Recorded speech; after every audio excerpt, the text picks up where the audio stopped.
All the fun, fancy graphics to get all primed and ready for one of the most popular segments of the entire week. Happens to be Ron the Car Guy, and today it sounds like you're going to be interacting with some people that contacted you. I am. I don't want people to forget, we've got AskRonTheCarGuy.com. That is a website. Absolutely. Okay. That's a website. You can go there. You can look at past shows. We put all the Great Day shows up on there. And then you can also contact me if you have car questions or tips or want a second opinion or something. And you answer them, too. I do answer them. And if I don't answer them on air, then I'll send you an email back. But I picked out 3 that came in over the weekend. Okay. And I thought we'd talk about them on air because they were some pretty good questions. Let's find out what they are. The first one came from Trevor D. He lives in Grimes. And Trevor actually had a really good question. He said, I had a nail in my tire, excuse me, and the tire place said they could not repair it because it was too close to the end. I went to another shop and they plugged it.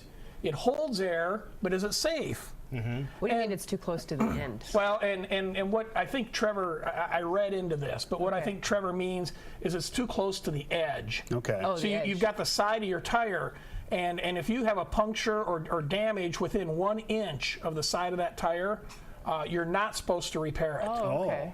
And you Tell get everybody the reason why. Well, the reason is that's where the tire flexes. As it's going down the road, it goes up and down, and it flexes there. And so if you put a patch in it, if you take it apart and conventionally fix it and put a patch in it, there's enough flex there that patch will let loose and come off. Sure. So another repair process that some places use is what they call a plug. Mm-hmm. And it's a special device, and they just stick this plug in the hole, and it's like a knitting needle. Exactly. I should have brought one along. Yeah. And somehow the fibers go in there and they grab the tire and stuff, and it doesn't leak air. And I've seen them. We use them, in the right instance. But usually those will leak down the road, and especially if you put it close to the edge where the tire is going to flex again. So I haven't seen Trevor's tire. But if his puncture was within 1 inch of the edge, it shouldn't be replaced. It should be thrown away. Repaired, you mean? It should be replaced. Yeah. Don't repair it. Throw it away. Exactly. Get it right, Ron. Okay. And the other thing too, to caution people, because I know there's a lot of places out there will go in and they'll find where the nail is. They'll take the nail out. They'll put a plug in it, and it's done. Even if you're going to use a plug repair, where it's acceptable to do that, you still need to take the tire off and look at the inside and make sure there isn't damage. If a tire is ran low on air, the rim can cut into the tire and cause damage inside. And if you don't look for that, now you cause the tire to seal up and hold air that may not be safe to drive on. Just last night at the race shop, true story, one of the guys working in there said that he was inflating a tire that was run low for a long period of time. They went and inflated the tire, and only 35 pounds of pressure, and the tire exploded. Exactly. Wow. Because the rim was damaged from running low. That's got to make you Really? maybe have to change pants when that happens. He said it sounded like a bomb going off. Yeah. It was in between some buildings, too, so it reverberated. Well, and you're lucky, something didn't fly up and injure them, because, we've talked about the fix-it-flat and stuff that's inside. That's flammable. I mean, you have to think it through. I mean, fixing a tire or replacing a tire sounds like a simple, easy, entry-level task, but you still have to exercise some safety. Mm-hmm. So you agree with the fact that the first place. Don't try and fix the tire. Replace it within. Yep. If it's within 1 inch of the edge of the tire, it needs to be thrown away. Okay. Yep, and replaced. All right, next one. Next one came from Anna T. Anna, and T is the last initial. It's not like a cool name. It's Anna T. But anyway, she's from West Des Moines. She wrote, I drive a Chevrolet Tahoe, and the light indicating that it's low on fuel stays on all the time, even if the gas gauge is at half or full. What is it, and is it expensive to repair? And of course, it's hard to have someone ask you a question and say, what is it, until you would do a test or determine for sure. But in Anna's case, this is a relatively common problem. And what happens on the Tahoes, Suburban, some of the Chevrolet vehicles, is the instrument cluster, the part that actually has the speedometer and all the gauges in it. Of course, it's electronic like anything else. Sure. And when they built them, they sprayed a coating on the back, a protective coating. Right. Well, over time, that coating expands and contracts, and it pulls at the electronic components that are soldered in there.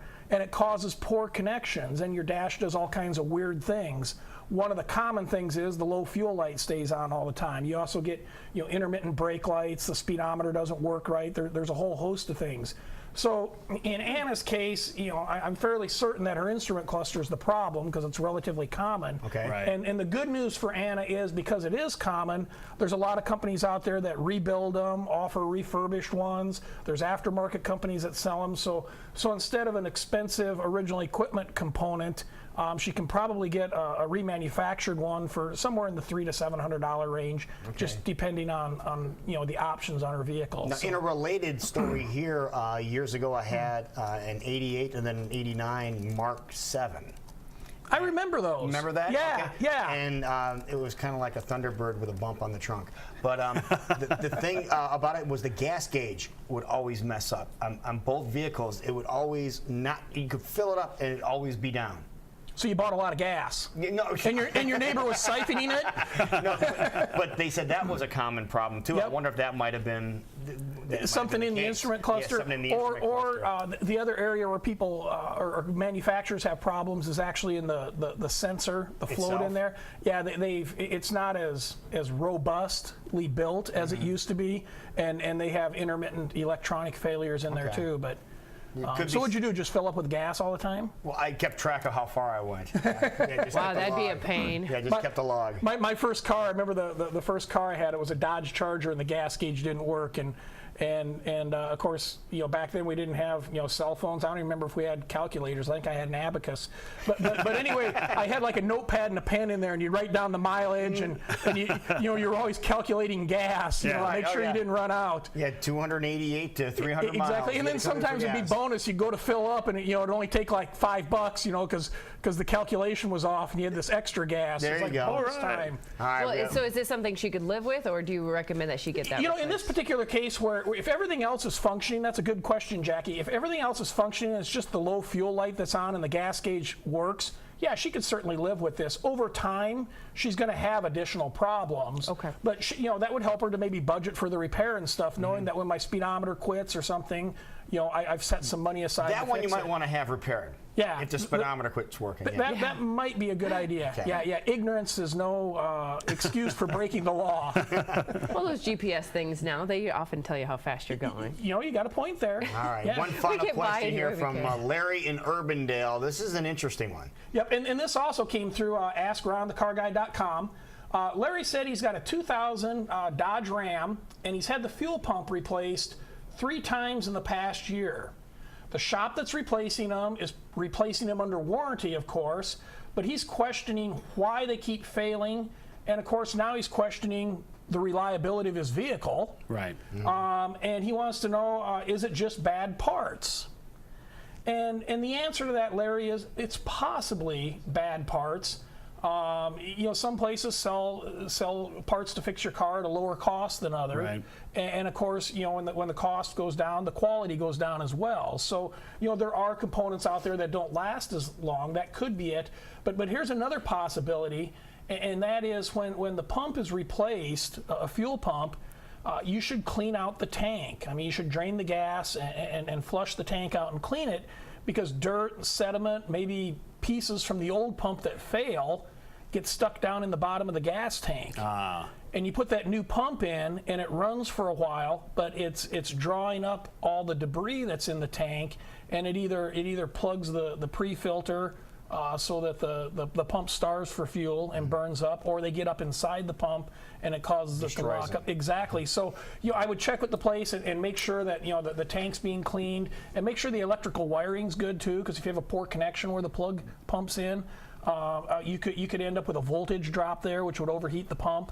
So it is one of two things, Larry. Either you do have a low quality part, or it's not being installed properly. Those would be the two things to check into. Well, that's some good advice. There you have thank it. you. All right, folks, if you have more questions, RonTheCarGuy.com. Ask Ron the Car Ask Guy. Ron the Car Ask. Guy. Put that ask in the Ask front. Ron the I don't know where CarGuy.com. RonTheCarGuy.com will take you Find to. out. I'm going to find out where that goes. We'll be right back.